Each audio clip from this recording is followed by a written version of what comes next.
Bienvenue dans le podcast de ceux qui ont décidé de penser autrement. Ici, pas de blabla. Chaque semaine, je partage avec toi la mise en pratique du développement personnel, les facteurs de réussite, des outils et exercices pour devenir la meilleure version de nous-mêmes. Comment nous libérer de nos croyances limitantes, de nos peurs, pour vivre ensemble une vie authentique et extraordinaire dans les 8 domaines de vie. Mon nom est Maxime Perrault et bienvenue dans Croissance Personnelle.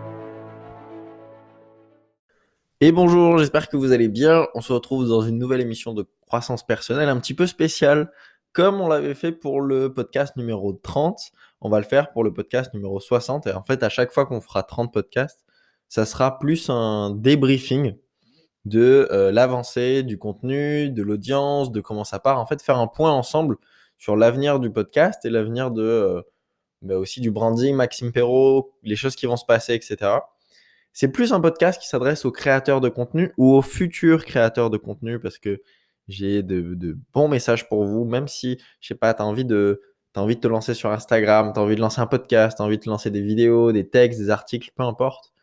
Tu as envie de partager quelque chose au monde.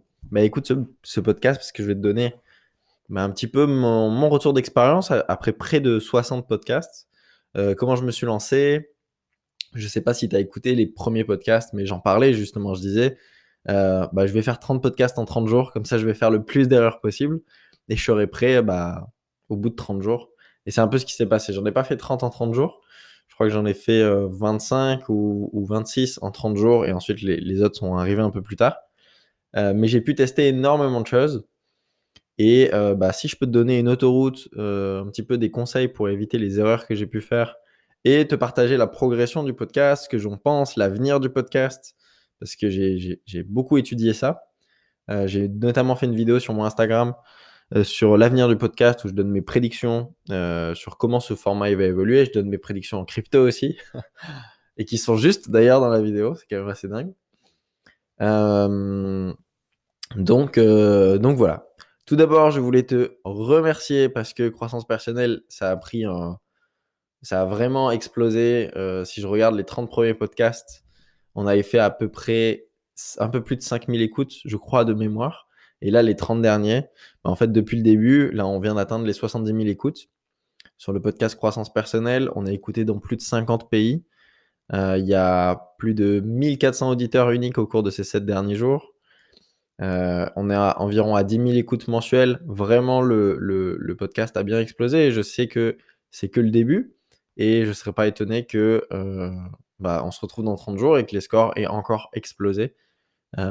Comme j'étais surpris au tout départ. Hein. Tu peux écouter, je crois que c'est le podcast 30 ou 31, je ne sais plus, où je parle justement de comment ça s'est passé le podcast.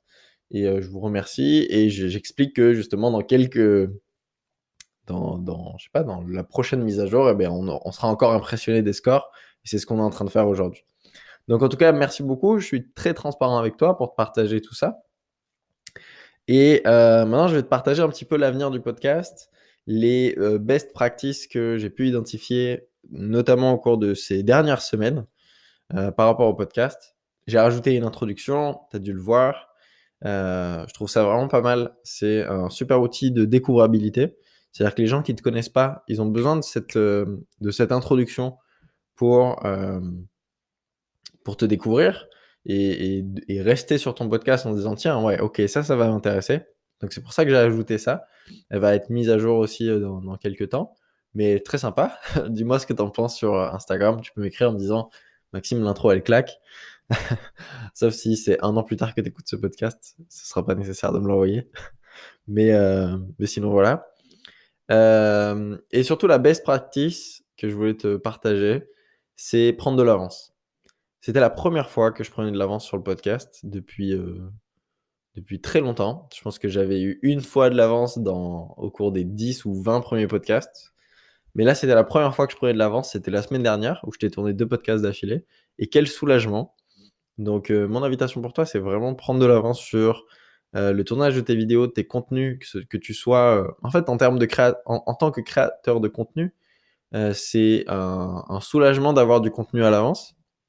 Donc, je pense qu'à l'avenir, en toute authenticité, croissance personnelle, il y aura beaucoup plus de contenu que je tournerai à l'avance. Étant donné que le mercredi matin, comme tous les mercredis matins d'ailleurs, on fait le Café Croissance, qui est un live de coaching sur Facebook, sur le groupe Se Découvrir et Réussir, tu as le lien dans la description. Bah, on a déjà notre interaction hebdomadaire, questions-réponses, où là, je te partage du vrai coaching live. Parfois, c'est des choses qu'on voit dans les podcasts. Parfois, c'est des choses qu'on voit d'abord dans le Café Croissance et ensuite on revoit dans le podcast. Et parfois, c'est des contenus vraiment exclusifs. Parfois, il y a des gens qui viennent partager, qui viennent parler de leur cas, etc. Et on vient travailler sur la confiance en soi, sur la gestion des émotions, sur énormément de choses. Et tout ça, c'est gratuit. Donc, tu as le lien du groupe Facebook dans la description. Je t'invite vraiment à le rejoindre. On voit en fait dedans comment se créer une vie extraordinaire sur tous les domaines de vie. Et on passe vraiment partout. C'est une belle communauté. Tu peux rencontrer vraiment beaucoup de gens. Il y a des centaines de personnes super intéressantes que tu peux rencontrer dans le groupe. Donc, c'est gratuit. Le lien est dans la description. Donc voilà, je pense qu'à l'avenir, je vais me faire des sessions de tournage de podcast, mais aussi vidéo. Il va y avoir du contenu qui va partir un peu, qui va être un peu différent. Pareil, je vais, je dirais dans les prochains mois, vraiment devenir actif sur les différents réseaux sociaux. La raison pour laquelle je ne le fais pas aujourd'hui, c'est que j'ai pas le temps, ou en tout cas, c'est pas ma priorité. Et je vais le faire parce qu'on va recruter quelqu'un dans l'équipe avec un nouveau projet qui arrive début mai, j'espère. Et s'il est sorti, de toute façon, tu auras le lien dans toutes les descriptions des podcasts. C'est un projet extraordinaire. J'ai vraiment hâte de pouvoir t'en parler. Ça fait des mois que je travaille dessus. C'est une auto-évaluation sur les 10 domaines de vie. Et voilà, c'est un projet tellement énorme en termes de travail. Ça a demandé des développeurs, ça a demandé des copywriters, des gens qui ont écrit des textes, qui ont rédigé pas mal de choses. Enfin bref, ça a été toute une équipe et là, ça touche à sa fin. Donc je suis très content et ça devrait sortir début mai. Donc je t'en parlerai. Et c'est pour ça qu'on recrute quelqu'un dans l'équipe qui va aussi s'occuper de mes réseaux sociaux, du contenu, etc. Donc voilà, c'était pour te partager ça. Par rapport à l'avenir de croissance personnelle, il y aura toujours des podcasts au moins une fois par semaine. Ce que j'aimerais, c'est vraiment en faire plus. C'est un média que j'aime énormément. Il y aura peut-être des extraits de contenu qui viennent d'une autre plateforme. Par exemple, tous les mercredis matins, comme je t'ai dit, on a le Café Croissance. Et il y aura peut-être des extraits du Café Croissance qui iront sur le podcast. Mais j'aurai toujours ce rendez-vous avec vous le mercredi matin, où ce sera moi qui ferai ce podcast solitaire avec vous. Je pense que ça restera toujours. Euh, donc voilà. Donc les podcasts, voilà pour Café Croissance, pour le croissance personnelle, pardon. Ça va continuer. C'est un média que j'adore et c'est la plus grosse victoire de mon année dernière. C'est pas tant d'avoir lancé un podcast, d'avoir lancé une communauté, une audience, etc. D'ailleurs, vous êtes top, vous êtes vraiment magnifique. Je reçois des messages d'amour chaque semaine avec des gens qui me disent mais merci pour tes podcasts, merci pour les exercices que tu as partagés. J'ai pu faire ça. J'ai pu quitter mon travail et c'est quelque chose que je repoussais depuis longtemps. Je suis sorti d'une relation toxique. Enfin, vraiment, vous passez à l'action et c'est quelque chose qui me nourrit. C'est la plus belle victoire que je peux avoir parce que il y a énormément de contenu de développement personnel sur Internet et c'est vrai que la difficulté, c'est de passer à l'action. Et croissance personnelle, ça se veut être le côté mise en pratique du développement personnel et vous le faites. Donc vraiment excellent. Il y a des exercices quasiment à la fin de chaque podcast et je vois que vous passez à l'action. Donc félicitations, je tiens à te reconnaître pour ça. Et si jamais tu passes pas à l'action, bah vas-y. Vas-y, reprends les podcasts et vas-y. Il y a un super podcast d'ailleurs sur comment trouver sa mission de vie avec les 13 questions de John DeMartini. Et j'ai eu des super retours là-dessus. Fais l'exercice, je sais que ça prend du temps, mais c'est un exercice extraordinaire qui va t'aider à comprendre pourquoi tu agis d'une manière ou d'une autre et peut-être t'aider à trouver ce pourquoi tu as fait. Ok, je sais plus ce que je disais. C'est pas grave, c'est un peu à l'impro. Tu sais, j'ai mon café là, c'est vraiment un côté, c'est vraiment un podcast un peu cool pour moi.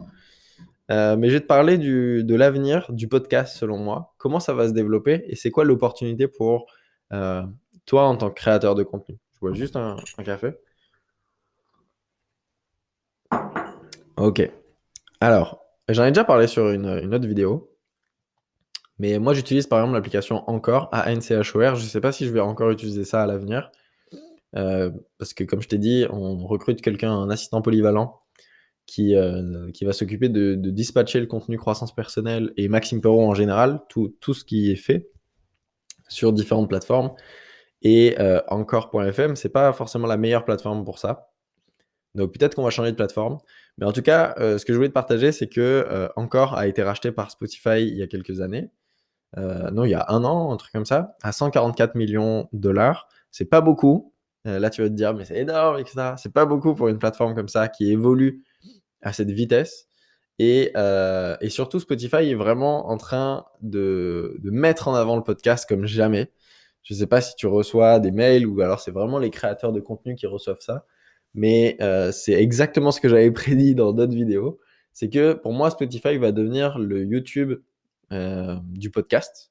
Ok, c'est vraiment il est en train de se réinventer, toujours avec le côté musique, et ça bougera pas parce que c'est un vrai atout Spotify pour ça. Parce que moi, je suis client Spotify Premium parce que c'est vraiment un très très bon service. Mais ils sont en train de se réinventer et prendre une place de marché énorme en termes de podcast. Ils payent des YouTubers pour, euh, pour, comment dire, rendre exclusif certains de leurs contenus en format podcast. Vous avez l'exemple parfait avec la chaîne YouTube de McFly et Carlito, qui ont une émission de podcast qui s'appelle La Table Ovale et qui est maintenant exclusive. Enfin, il y a des épisodes qui sont maintenant exclusifs sur Spotify. Et d'autres YouTubeurs aussi, ils sont en train de faire de l'influence marketing tant sur le marché français que le marché américain. Et si ça arrive sur le marché français, c'est ça qui est intéressant. Le podcast, ça existe depuis, on va dire, ça fait 10 ans que c'est aux États-Unis. Et ça fait vraiment 1 an et demi, 2 ans que c'est arrivé en France en bombe. Et vraiment, cette année, ça a été l'année de l'explosion du podcast. Le meilleur conseil que j'avais à te donner en 2020, c'était lance ton podcast. Le meilleur conseil que je peux te donner en 2021, c'est encore lance ton podcast. C'est pour moi la dernière année où vraiment ça sera facile de se développer. Tu sais, je suis ranké, donc je suis positionné euh, quasiment numéro 1 quand tu tapes développement personnel. Et d'ailleurs, c'est la raison pour laquelle peut-être tu as trouvé ce podcast croissance personnelle. Mais c'est pas parce que mes podcasts ils sont extraordinaires, qui sont super travaillés avec je sais pas, avec une super bande sonore, tout ça. C'est simplement parce qu'il y a personne. C'est triste à dire, mais c'est qu'il y a vraiment pas beaucoup de concurrence. Et j'aurais lancé ce podcast dans 2-3 ans. J'aurais pas du tout eu le même succès avec croissance personnelle. Donc c'est une vraie chance de se lancer tôt. C'est la même chose pour certains youtubeurs que tu connais depuis toujours. Je pense à, je sais pas, moi j'ai grandi par exemple avec Norman, Cyprien, qui est-ce qu'il y avait d'autre Je me souviens plus de qui est-ce qu'il y avait d'autres, mais ceux-là, au moins ces deux-là, c'est des gens qui sont Mister V, c'est des gens qui se sont lancés très tôt. En fait, Golden Moustache aussi, qui est arrivé très tôt, qui sont lancés au début de YouTube. Et étant donné que c'était le début de YouTube, c'est qu'il n'y avait pas beaucoup de concurrence, donc on les découvrait très facilement.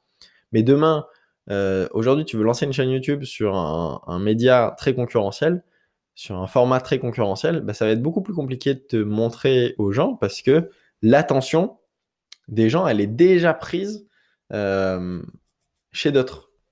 Ok, moi, j'ai eu ce problème quand j'ai commencé à écouter des podcasts où j'envoyais moi-même des messages aux personnes que je suivais en leur disant mais tu veux pas lancer un podcast parce que je cherchais vraiment des personnes des personnes à découvrir euh, qui faisaient des podcasts. Et c'est peut-être pour ça aussi que tu m'as découvert. J'ai découvert Antoine BM là-dessus, j'ai découvert Jean Rivière là-dessus, parce qu'il faisait des podcasts et il n'y avait personne à l'époque. Donc voilà, pour moi, c'est vraiment la dernière année où tu vas pouvoir lancer ton, ton contenu facilement, ok, mais vraiment facilement, comme quand il y a eu la sortie de TikTok. C'était facile de se positionner, de développer une audience. Aujourd'hui, c'est toujours hyper facile de développer une audience sur TikTok. La qualité des leads est un peu dégueu, mais, euh, mais c'est beaucoup moins intéressant qu'il y a quelques années, ouais, qu'il y a quelques mois, ne serait-ce. Moi, avec ma chérie, on a fait un TikTok qui a fait 1 million de vues, même plus, je sais pas combien, mais très rapidement, alors que c'est un TikTok de merde. Mais simplement parce qu'il manquait de contenu, on va dire, tu étais visible facilement, ok? Donc là, on arrive à un stade où c'est en train de s'équilibrer, ok? Il y a beaucoup d'auditeurs, mais il y a aussi beaucoup de podcasteurs. Donc du coup, on est en train de s'équilibrer. Il va y avoir de plus en plus d'auditeurs parce que Spotify, ils mettent vraiment des budgets de malade pour ça. Et Apple Podcast va suivre, Google Podcast va suivre, Amazon, je pense que Amazon va se positionner aussi sur le podcast. On verra, je sais pas. Ils ont jamais fait vraiment ce type de contenu, mais de contenu créateur. Enfin, directement, on pourrait se dire qu'ils l'ont fait avec les livres. Mais je sens, je sens qu'ils vont se positionner aussi dessus. Donc ça m'étonnerait pas si demain t'écoutais des podcasts sur Amazon Music. Je sais pas. On verra ce que ça donne. Mais en tout cas, voilà, c'est une vraie opportunité pour toi en tant que créateur de contenu de lancer ton podcast en plus de ton blog, en plus de tes vidéos, ou alors pas du tout, hein, ou alors lancer, peu importe, ton contenu, parce que va y avoir de plus en plus de concurrence. Chaque fois, c'est plus dur que l'année dernière de se positionner. Donc, je t'invite vraiment à te lancer en tant que créateur de contenu. C'est une vraie opportunité 2021. Je savais pas du tout par où commencer. Je me suis simplement dit, et je l'ai dit ouvertement dans les débuts des podcasts, ok, je vais lancer 30 podcasts en 30 jours parce que je sais pas comment ça se passe. Je vais faire le plus d'erreurs possible. J'ai essayé de faire des podcasts tout écrits. J'ai essayé de faire des podcasts debout, assis, avec de la musique, sans musique, avec des notes, pas de notes. Et aujourd'hui, je sais, j'ai une recette qui fonctionne pour moi, mais j'ai eu besoin de le tester encore et encore et encore. Et si t'es pas à l'aise avec la vidéo, le podcast, c'est un super format. Si tu as du mal à t'exprimer à l'oral, le podcast, c'est un super exercice. Mais alors, je pense que je connais quasiment rien de mieux à part le live. Moi, par exemple, j'étais pas à l'aise en vidéo. J'ai fait des lives pendant 6 mois, tous les jours. Et ça a été un super médicament. Mais il faut te forcer à en faire. Ok. Donc voilà. Quoi qu'il arrive, il y a 1000 manières, je terminerai là-dessus, il y a 1000 manières de faire du marketing, de créer du contenu, mais il y en a 999 qui ne te correspondent pas. Donc trouve ta manière. Moi, le podcast, c'est ma réussite de 2020. Je crois que j'avais même pas terminé ma phrase tout à l'heure. Ma réussite de 2020, c'est pas d'avoir développé une audience, etc. C'est vraiment d'avoir trouvé le média qui me correspond et qui a toujours été un média facile pour moi parce que quand j'étais plus jeune, je voulais être animateur radio et j'ai l'impression aujourd'hui d'avoir pu ramener ce rêve en fait un peu dans ma vie en parlant des sujets qui me passionnent. Donc je suis très heureux et c'est aussi grâce à vous. Donc, euh, donc voilà, félicitations. On se retrouve dans 30 podcasts, donc je pense en fin d'année, pour faire le point au podcast 90. Ok, comment ça a avancé, c'est quoi l'avenir du podcast, et à chaque fois on se fera un petit point, un petit bilan. Et voilà, merci beaucoup pour ton écoute, merci beaucoup pour les messages que je reçois sur Instagram. Ça fait toujours très très très chaud au cœur. J'essaie de les partager au maximum et de répondre quand je peux. En tout cas, merci beaucoup. N'hésite pas à laisser un avis sur Apple Podcast ou sur la plateforme sur laquelle tu m'écoutes. Moi, je te souhaite une excellente fin de journée ou journée tout court. Et à très bientôt, à mercredi prochain. Ciao.